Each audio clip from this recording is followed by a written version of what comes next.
Hello friends, I see you're here and well, welcome to the last session of the virtual flute camp.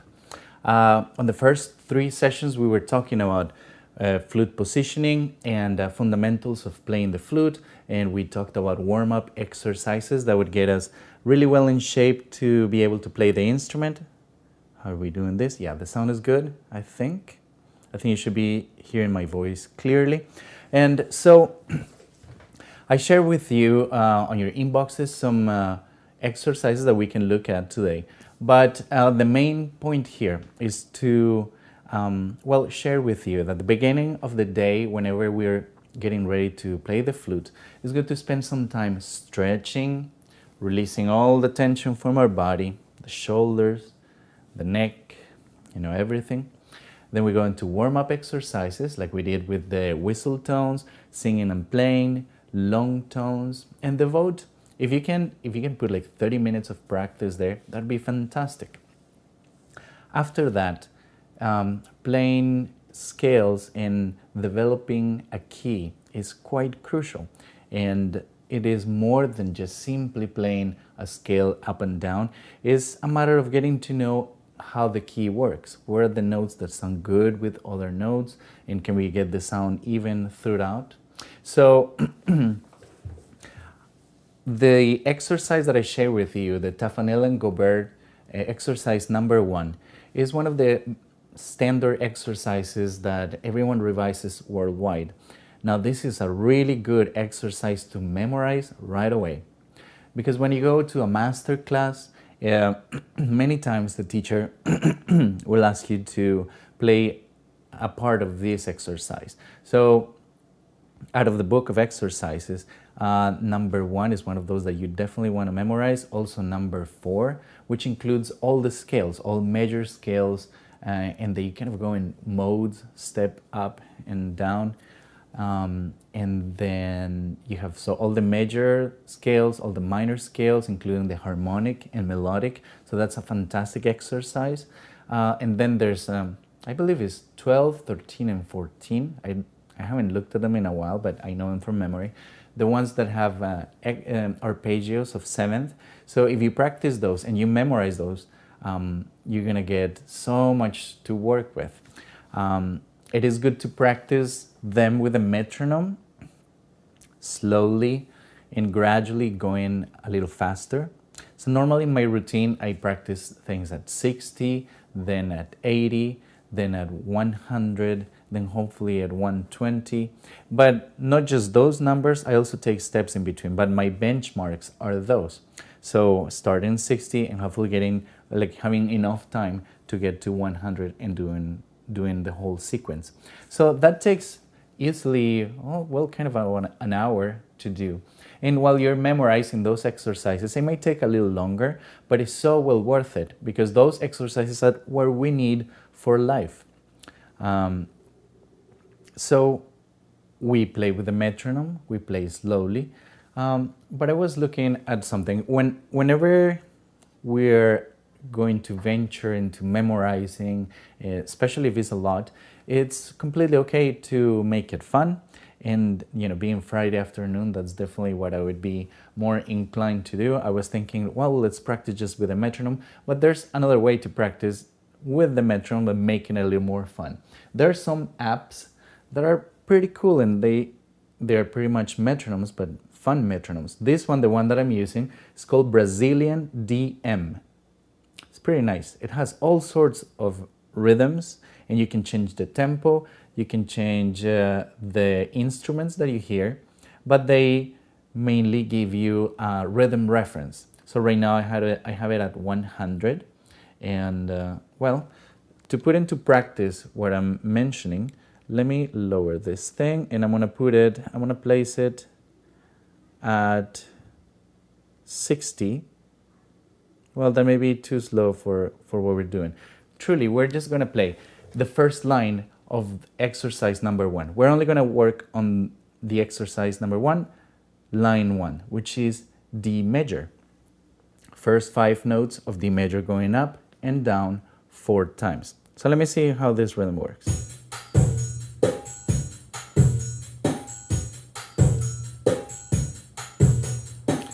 And you can hear it. Do, do, do, do, do, do, do, do, do. This is probably, I'm gonna change the microphone and just gonna play it. So if you have the exercise, just play with me, okay? We're gonna loop the first line. So just play the first line, and by looping I mean that at the end, just come back to the beginning of the line and do it again. So let's try it.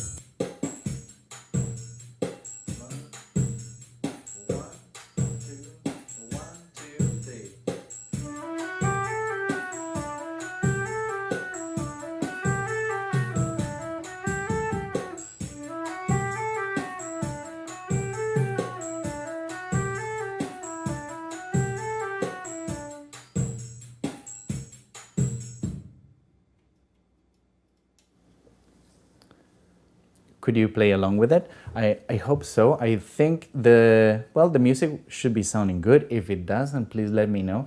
That way, well, I also get to learn in how to figure this volume and all the sounds up for the video. So that was at 66, just the very first line. Super easy to memorize. And if you look at it, the exercise goes one line, a certain pattern. The pattern changes for the second line, but the third line and all odd lines are going to share the same pattern, which is the very first 5 notes of the scale. So if you look at line 3, that would be D flat major. Yeah, I'm sure it's D flat major. If you look at line 5, that's going to be E major, right? And if you look at line 7, that's going to be F major. So it's just those. So how about we try this? Let's try one of those. Since we're all very familiar with F, please find F or just simply play the first 5 notes of F. And let's do it with this rhythm. The exercise that I'm going to do right now is just simply practicing it once, and then I'm going to make it faster. Then practicing it again and make it faster, practicing it again and make it faster. So I hope you can follow along, and let's just play it together.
Just a quick note on this, as we get a little quicker and quicker, we need to make sure that it's the air driving the notes, not the fingers. The fingers are just relaxed and we're putting so much more energy into the air. That's where everything is. Also, notice I'm not articulating.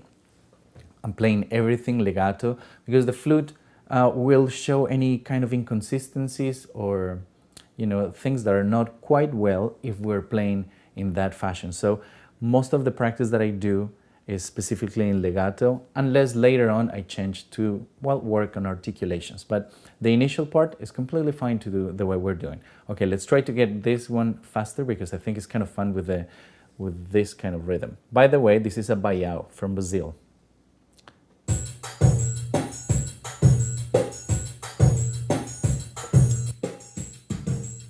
Same thing, F major. 1, 2, 1, 2.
Very good. So if I use one of these apps that play a rhythm or a rhythm section behind it, I can spend hours on this. So let me slow it down for practical purposes, because maybe if you're in middle school, we have to go slower. Look at exercise number 1, and I'll just play a little bit of it with this. Oh, sorry, I'm getting a call right then. Huh. Funny to get the whole thing interrupted. 1 second. Okay. So I'm going to get it back at 60. Takes me a while. And I'm going to play exercise number 1. And if you have the whole exercise, let's just play it. Perhaps the first page. I don't know if I have it here. I memorized this years ago. I just want to keep the page where I have it. So I'm just going to play this for a while, and hopefully you can get to notice the pattern, and then we just go for it. So here's going to be the pattern. Ready? Oh no. Since I got a phone call, the app crashed. Let me get it again. And lower it to 60. Sorry, everybody.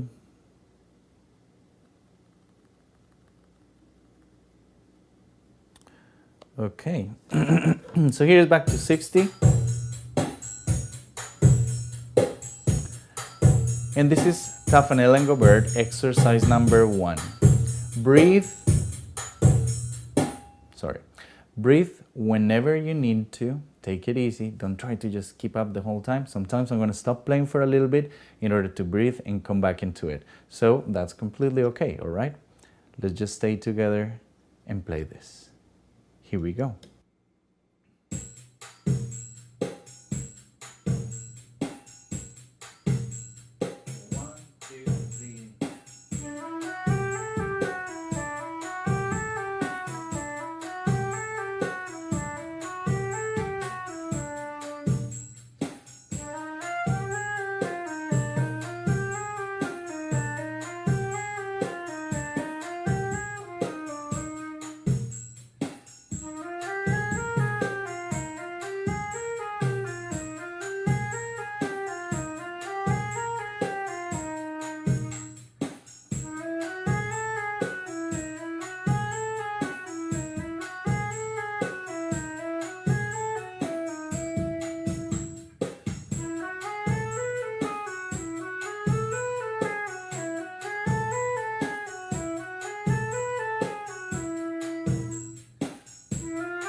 Sorry guys, using a phone and an iPad to do this is super distracting because I'm getting all sorts of messages, hopefully regarding this, but does this help? I think using the app with some rhythm section, it makes you go for a long period of time. So normally I practice this exercise. In this case, we just did it at 60, but I repeat it again and then repeat it again. Sometimes, just because it takes so long, maybe I just focus on one octave specifically. So right now we just practice the first octave, but maybe tomorrow just work on the second one, and the next day on the third one. I think trying to practice all three several times, well, if you have the time, that's wonderful, but so many times we don't get to go past the second or third, well, second octave and then do it again and then doing it again a little quicker. And so we end up not spending as much time on the third octave. So to solve this, maybe you can practice the first octave at the beginning, and maybe at the end of the session you just practice the same thing but in the third octave. Or the very next day, instead of practicing on the first octave, you work on the third one or on the second one. That way, all the octaves receive some attention, and that way they all become even. And as we're practicing this, although initially is the fingers and thinking of what key is coming up, that takes a lot of attention from our brain. We need to be putting even more attention to the airflow and making sure that the energy is constant, and the energy and the air are the ones driving the music, not the fingers. Okay, so moving on to something else. Let's use the concept that I mentioned yesterday about practicing one key. So I'm gonna use still the key of F, since we practiced that yesterday, and I know if you're in middle school, that's gonna be an easy one. It's just simply B flat. And well, if you're in high school, you can also benefit from this, because I'm just gonna practice it in modes. Modes meaning, this comes from, well, it's music history, music tradition. There are different names for different scales other than major and minor, but the structures are very similar. For practical purposes, all it means is that I'm going to play the F scale going from F to F from one octave, and then G to G, still within the scale of F, meaning I'm going to play G to G with a B flat. Then I'm going to do A to A, then B flat to B flat, C to C, D to D, E to E, F to F. This way, I'm practicing the same scale over and over and over and over, and that repetition is excellent, and it gets me going, and it takes forever. So I'm going to do it just a little quicker because, well, this is demonstration. If you can follow along, that'd be fantastic. I'm just going to put the metronome at 70. And I'm going to play from F to F, G to G, A to A, B flat to B flat. You get the sequence. Try with me.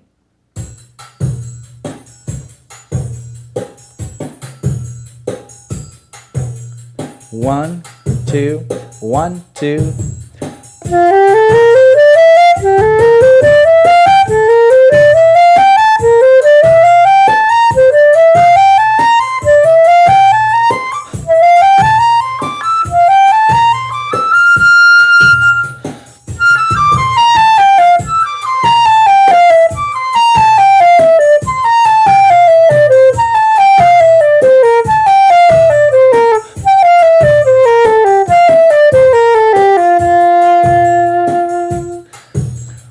One more time, same set of notes. Ready?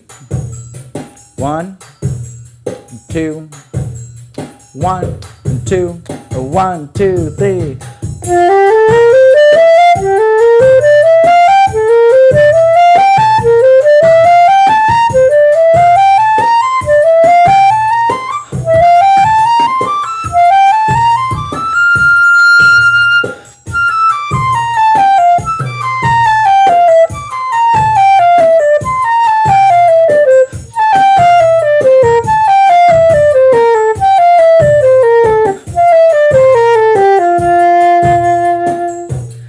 Oh, I'm sorry I was blowing your ears off. Let me mute this. Sorry, I forget. Same thing, sorry.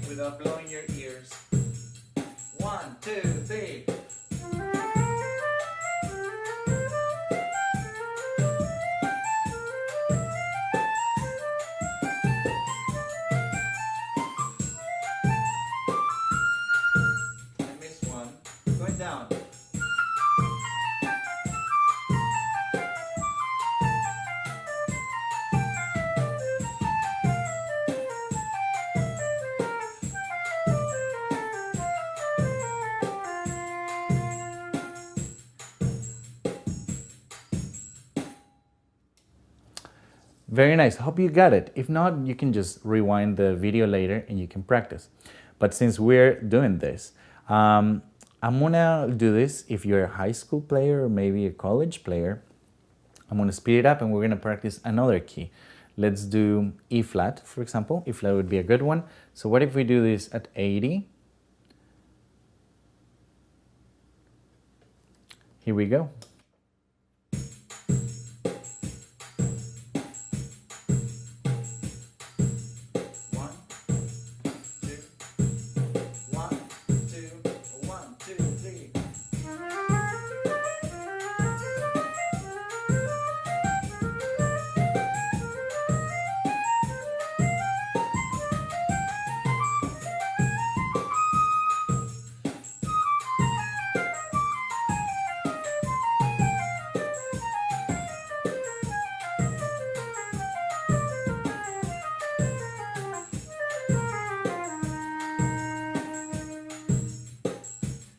E major. Let's try E major.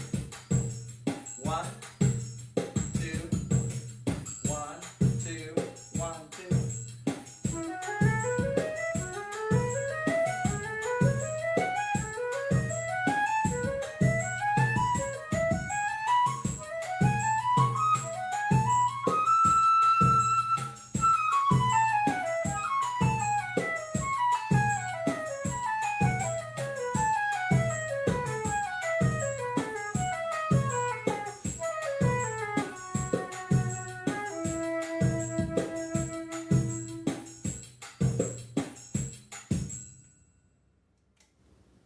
Sometimes as I get a little tired from, well, all the playing, constant playing, well, I alter rhythm, I stay, I of course make mistakes, and then when I make those mistakes, I kind of just stay there a little longer and try to figure it out and spend more time with it. What if we do just one more? How about G major? And I'm gonna get this a little quicker. Let's do G major. Can we do it 2 octaves? Maybe so. Well, it's easier when I'm by myself because I can take some time to break, but let's just try it. Let's do G major, just 1 octave. 1 octave will be fine. Ready? Here we go.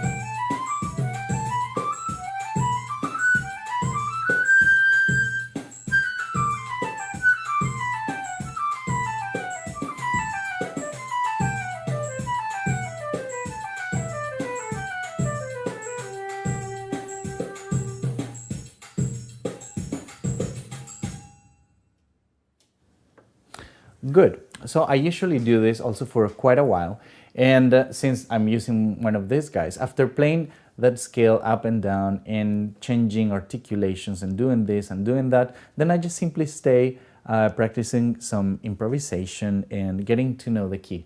I think improvising is absolutely crucial for us to become better musicians and better flute players and to understand and enjoy music a lot more. So maybe that is the finishing concept. What if we do a jam?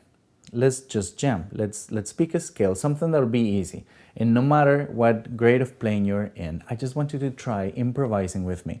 I want to get this, maybe this is, you know what, that is good. I'm going to leave it at 100. I'm going to play for a lead, but I'm going to come up with something and let's try to learn the melody. Is going to be something short that will work as kind of like a motif so we can come back to it. But then I'm going to play little phrases, and if you can figure it out and play it again, I'll just leave the space empty so you can play it. That way I play something, you play something. Try playing the same thing, but if you can't, just play your own thing. It doesn't matter. The whole time I'm going to be in the scale of F. Okay? So scale of F, we only have B flat. Let's hang out there for a second. This is just practice. at random and all improvised. So let's see what happens.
Okay.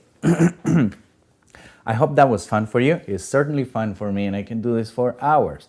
Trying one scale, trying one key, then trying it the same thing in another key, getting it faster, getting it quicker, getting it crazier. And in no time, I've been playing for like 2, 3, 4 hours, and this really helps me. So I hope these 4 sessions helped you with getting your flute playing sparkled, especially for this time where we're spending so much time at home and getting to know our instruments. So I hope this helps you. If you have any questions, please email me. My name is Daniel Pardo. My email is daniel@danielpardo.com. Super easy. And if there's anything other than this that you want to discuss, I'll be super happy to do it. I would encourage you to spend some time practicing the very fundamentals of things, practicing sound, practicing tone, making sure that you're holding the flute and balancing it right. Then practicing all the long tone exercises. The exercise number 1 by Tefan Gobert is absolutely amazing. It's crucial for all of us flute players. And if you can get the book later on, then continue to learn the other exercises. Number 4 is amazing.